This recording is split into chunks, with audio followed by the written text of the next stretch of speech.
Hi everybody, welcome to Shebesh Speaks on mental health. Thank you for joining me on my YouTube channel. This is something new that I am doing, and I'm doing it because of the mental health status in this country and all over the world. I suffer from bipolar disorder. I am excited to be speaking today on bipolar disorder because a few of the conversations I've had in the last probably few weeks, I've noticed that people have responded to me, people have asked questions, and there is stigma around mental health.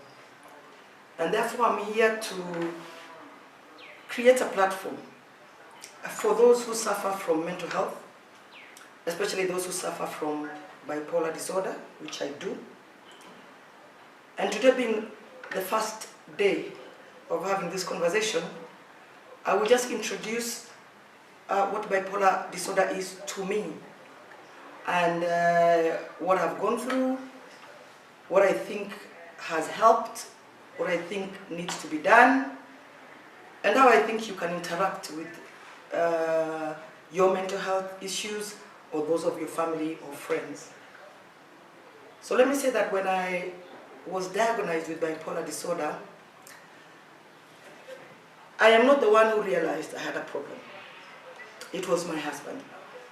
So first of all, people with bipolar disorder may not realize that you have any issue. In fact, you just think that you're moving through life either very manic, which means very excited and very active, or you're going through life through depression, which is being low and sad.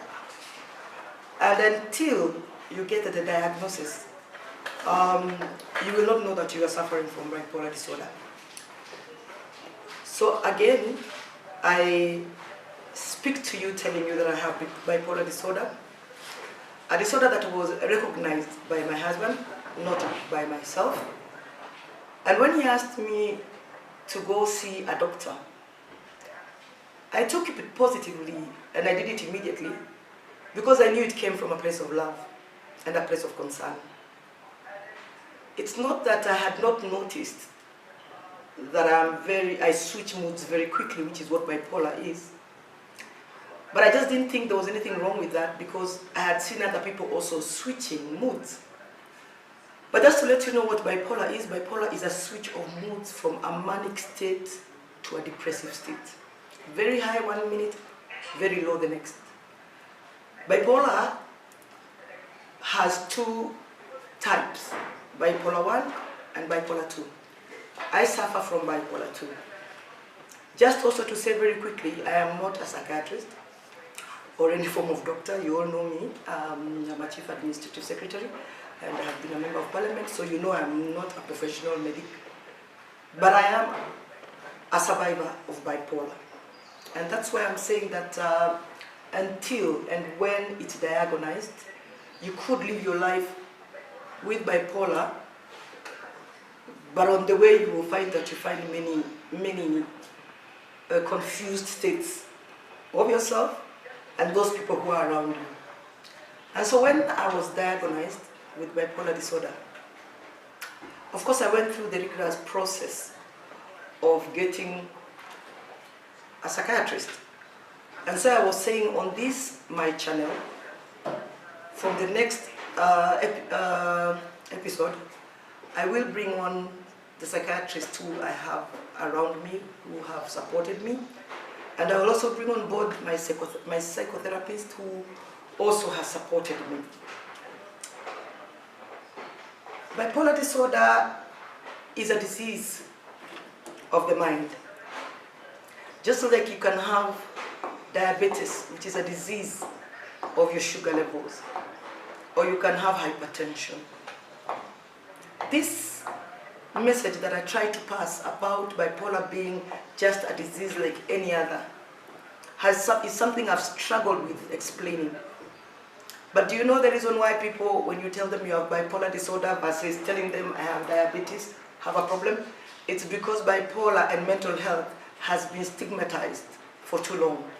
People believe, including people around me, believed that if you have bipolar disorder or mental health issue, you are either crazy, you are mad, you can't be helped, you have been bewitched. Bewitched is a big story, by the way, around mental health. And there's something very wrong with you and nothing can be done. And nobody should touch you and everybody should walk and tiptoe around you. That is not true. Bipolar, when you go through this rigorous process of getting the right doctor, the one that you jail with, because I do believe there is a reason for jailing, and if you agree to continue with bipolar disorder through medication and psychotherapy, it's a double win. For very long, I did the medication, I didn't do the psychotherapy. Why didn't I do the psychotherapy? Because I was still fighting to understand why I have bipolar. It was like asking, why me? But because I got medication, I decided to take my medication, and of course it helped stabilize me. But I had not dealt with the emotional baggage, stress, and anxiety that I have that exacerbates my bipolar. So I got the right doctor, the right psychiatrist, and we were able to get the right medication after trial and error, I can tell you. I can tell you it's a trial and error. But I'm very happy that for about 6 years now, I have been on the same medication, which is working perfectly. So when you do go to see a psychiatrist and you have to change your medication, just be patient, because I think it happens in all other diseases. But when I finally agreed to see a psychotherapist,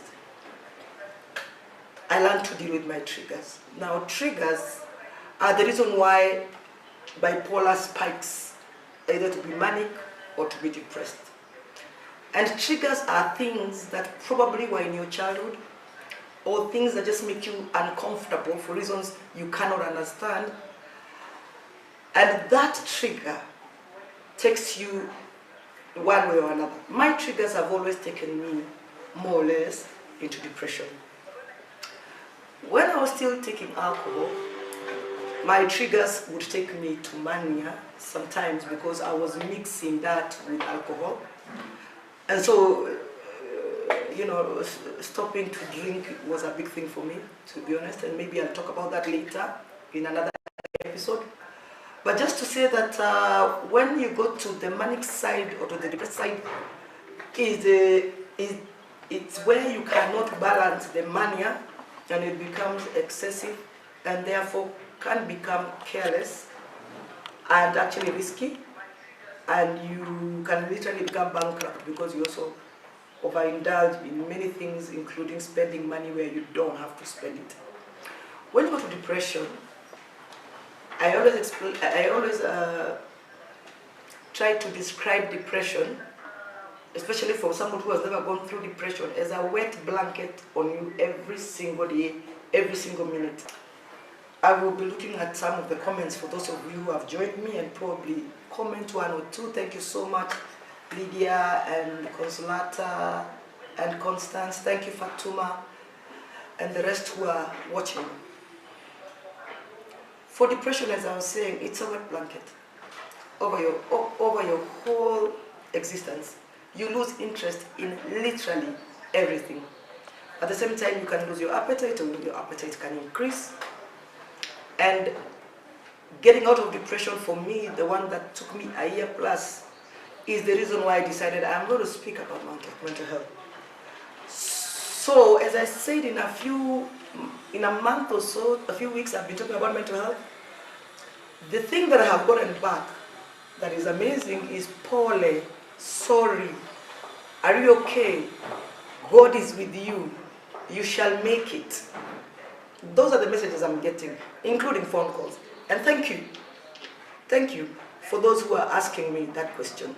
Because for somebody in bipolar disorder, depression, it's sad. And it can be heavy. And it can tend to give you suicidal thoughts. It can tend to give you suicidal thoughts. And I'm not saying suicide for people to think I'm trying to be, I don't know, I'm extra. No. if you live in this country, you do know, you've heard, maybe you've been disturbed by the number of suicides that we are seeing, especially around the ages of our children. So it's a real thing. And once I overcame that 1 and something years, when I decided to start speaking about it, I did not have this platform that I have now. And the reason I've decided to go also to this platform of YouTube is because you can hear exactly what I'm saying and nobody will twist my words. Neither will anybody, infer something that I did not say. That's why I decided to go this way. And therefore I'm here for you as somebody who is living with bipolar. I like saying there was a time bipolar was controlling me. Now I am living with bipolar. And bipolar doesn't control me anymore. However, without a support system that is solid, and I mean solid, from your family, immediate family, my husband, my children, my brother and my sisters and my mom, and my late dad, and friends around me. Friends who are as close as sisters to you, I have them. They're called hot mamas. They understand me perfectly. And in extension, I have brought on board those who work for me and with me, because it is important for me, for my work, that around me there are people who can help me stabilize because of the work that I am doing for this country.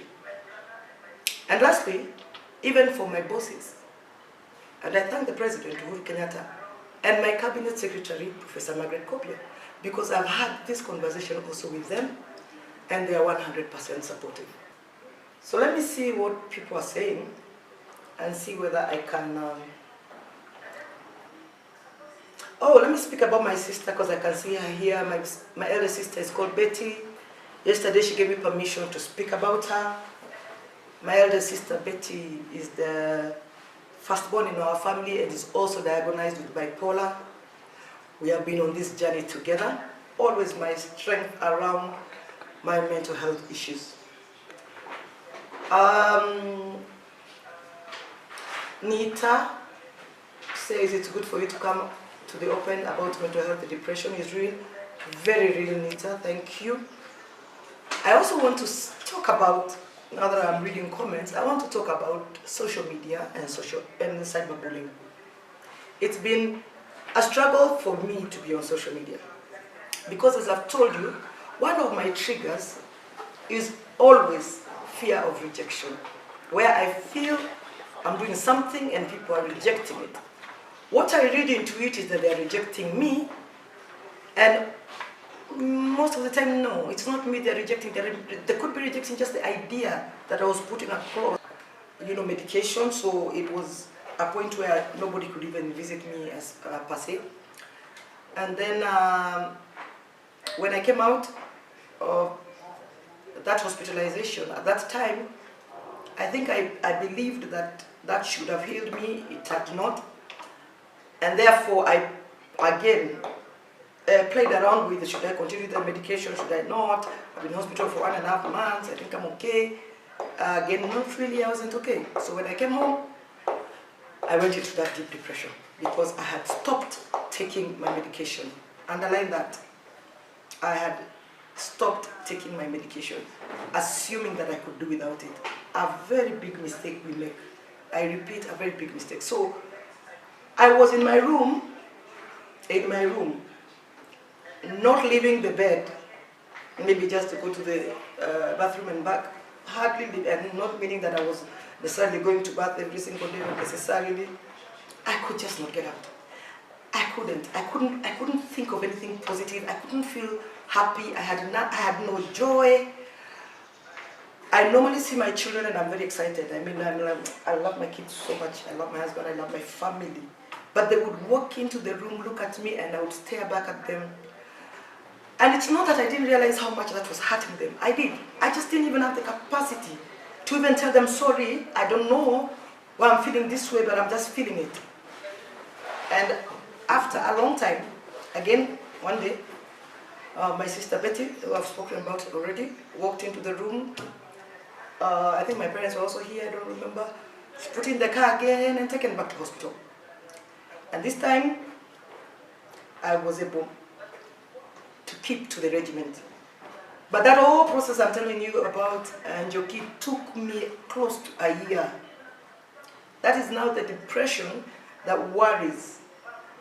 One of my friends' homes where I had gone to stay for about 2 weeks. She's a member of Hot Mamas, the group I'm telling you is like my sisters, and it is in her home where I'd gone to stay for 2 weeks for work reasons, where I felt almost suicidal, where suicidal thoughts started coming to my head.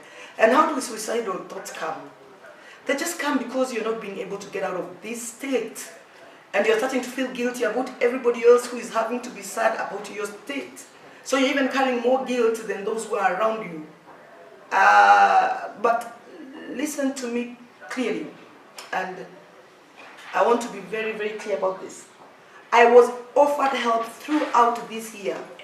I could have gotten out of this depression, I believe, much earlier, if I just had opened up a bit to allowing people into my space and communicating. People tried to come to me, I wouldn't agree. I wouldn't allow. Apart from my family who could come into my house, I wouldn't allow anybody else. I would say I don't want. And because people didn't know what they were dealing with, even my family was in some kind of a crisis, I kept away help. And that's what I regret the most. I regret the most that I took so long to get help. So depression is real, and depression is mostly what would lead you to suicidal thoughts. Njoki, I hope I've answered you there on depression, and that is why I'm so passionate, more than on the manic, which I will keep talking about as we go on. Depression for me is the real state that I'm finding this country in. Helen, thank you for saying you're proud of it, so thank you. Anyamu, thank you. And yeah, and you're right, when somebody is suffering from bipolar depression, the family suffers too. I agree 100% with you, what you said there. Very true, family also suffers. Abiola, thank you very much. Continue raising awareness, Abiola. If you need me to work with you, I will. Abiola says he's also working on raising awareness on mental health and wellness. So I don't even know what I've said and what I've not said. As I said, we are starting this conversation today. In the next episode that I will come on board, I will make sure I'll have a psychiatrist or a psychotherapist to answer the questions that I'm not able to answer. I just want to say this. Stigma. Let's stop the stigma around mental health. The thing I like talking about bipolar disorder is this, and it is actually bipolar disorder. People with bipolar disorder are geniuses. I like saying that because truly they are. And if you've never Googled bipolar, just do so. Google is your friend. Google bipolar and Google people who have had bipolar, and you'll realize that the great artists, great scientists, great, big ideas, bipolar, when you are at your manic level, you have the greatest ideas. You are able to organize, you are able to do so much. And that's why when you go to depression, people can notice immediately something is very wrong. And people say something is wrong with Shebesh. Because if I'm in a meeting and I have not spoken and I have not brought on board something that is amazing, something is missing from that meeting for those who know me. And maybe that is when I'm sliding back into depression. But I'm telling you that when you manage it, it doesn't take away your capacity for great ideas. Mania is fun. Mania is fun. The point at which you have these great ideas, and the point at which you are very interactive, and the point at which you are on the ground moving things, etc. It's a fun space. That's where everybody would like to be. But with bipolar, it can escalate to carelessness and to things that you do that will ruin you, even your reputation.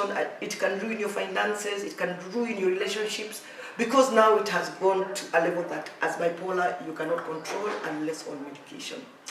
On the other side of the depression state, which I have said, again, if you recognize it on time, it doesn't need to take you all that time that I'm talking about. It doesn't need to do so. So when you stigmatize a member of your family who has mental health, and you say huyu alirogwa, or you say hey, kwetu kwangi watu wamechizi, so wewe sio wetu, you know. I mean, I've been through all these things. I know. I've also been stigmatized a lot on social media. When somebody takes this conversation and twists it, it hurts somebody with bipolar who is not yet prepared for such things, who hasn't learned to deal with bullying. Cyberbullying disturbed me for a very long time. In fact, around my time of depression, there was a lot of cyberbullying. It affected me greatly. It no longer does, for information. So anybody who is thinking that this is a space for maybe bringing on other issues, please just use my other pages. I mean, use my Twitter and my Facebook to discuss me politically. But on this one, I'm urging you, please, even if you're tempted, don't.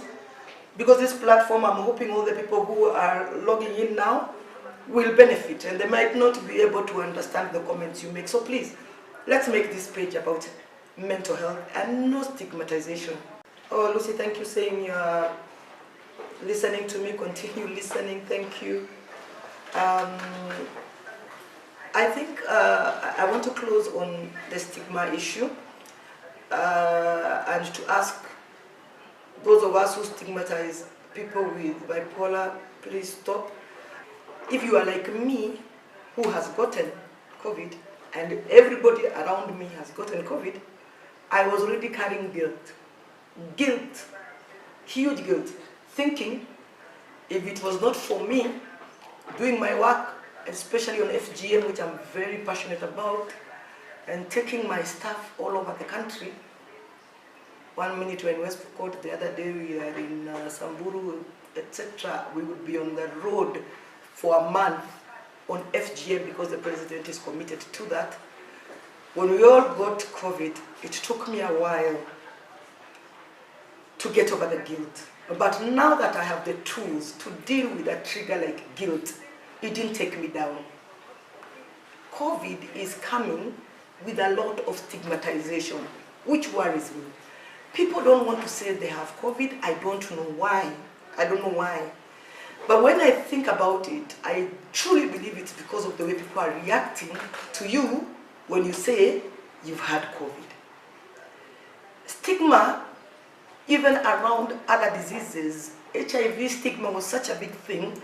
Today, having HIV is not as stigmatized as it was in the beginning. That's why I'm doing it. And just to remind you that I have said this platform is for you. I will be more structured and focused when we come back.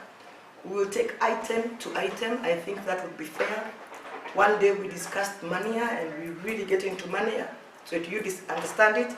The other day we get into depression and then triggers, which is very important. I was given a book by my psychotherapist. Another thing I did not know I was, but I had people talking about it.